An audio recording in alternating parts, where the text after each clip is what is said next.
Nando Babo Kabalen, welcome to Where in Pampanga. Yes, for today's vlog, kung kayo mahilig sa mga plants, at the same time mahilig sa coffee, bagay na bagay itong pupuntahan natin dito sa may Candaba, Pampanga. Guys, for today's vlog, nandito po tayo sa Candaba, Pampanga. And this is Cactus Cafe. We're invited here para ma-experience po namin, guys. If you wanna know more about it, samahan niyo po kami. So tara, let's go! Hi! I'm Sky.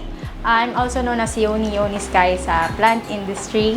And I also import cacti, kaya Cactus Cafe. Parang nasa dugo ko na ang kape.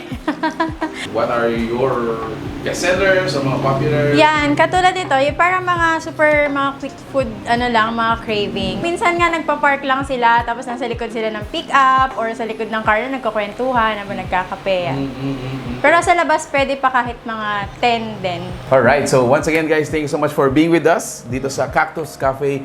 Brother, para sa akin, sulit yung biyahe natin all the way from San Fernando, Pampanga. Now, let's talk about the food that they served us. Basing sa table natin, ano ba yung nag-intrigue sa'yo, bro? Actually, itong isang burger nila, that's their signature Angus burger. At the same time, yung kanilang buns is charcoal. Oh!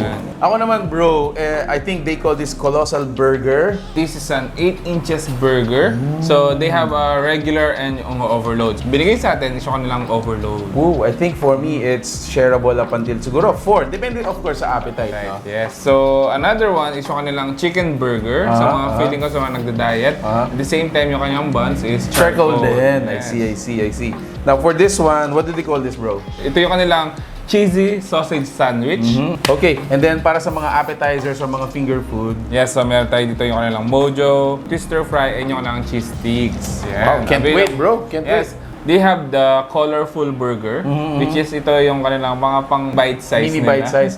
3 for 100, or kung gusto mo lang ng isa, is only 38 pesos. 38 pesos. Yeah. How about for the drinks, bro? For their drinks naman, so meron tayong caramel macchiato, meron tayong mocha dito, strawberry latte, and yung kanilang cactus latte. Cactus latte. Yeah. Okay, so yun guys, trying it for the first time. Look at this first bite.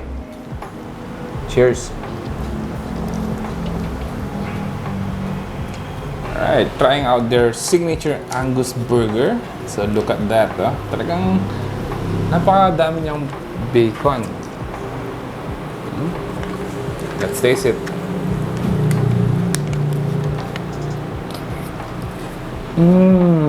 Wow.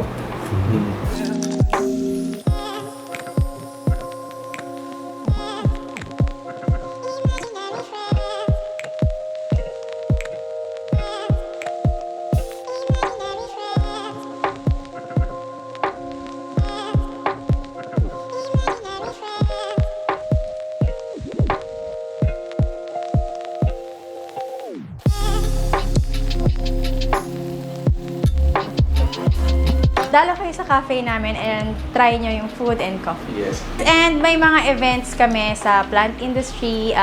I-follow nyo lang yung page ko, Yonyysky. And may ongoing event kami ngayon sa Quezon City Circle. Say! So, last to taste guys is yung kanilang mga colored burger. Yes, ito yung mga colorful burger nila. Yeah. So talagang, ito yung mga pang on the road. Ako, I'm very happy na mga ganitong establishments tumarami na rin dito sa Candaba. And hopefully, more establishments will put up dito po sa Pampanga. And please invite us as well. Ayun. So, Cactus Cafe is located sa may Dalan, Batu, Pasig, Candaba. And they are open from 11 a.m. to 11 p.m. Tuesday to Sunday. Yun. So, if you're interested to know more about this, guys, we're gonna be including yung fan page that you need to message. And guys, there you have it. If you like the food you saw in this video, please give it a thumbs up, share it with your friends. We hope to see you in the next one. So that's it. Thank you for watching We're in Pampanga. Until our next discovery. Peace out. Cheers, guys.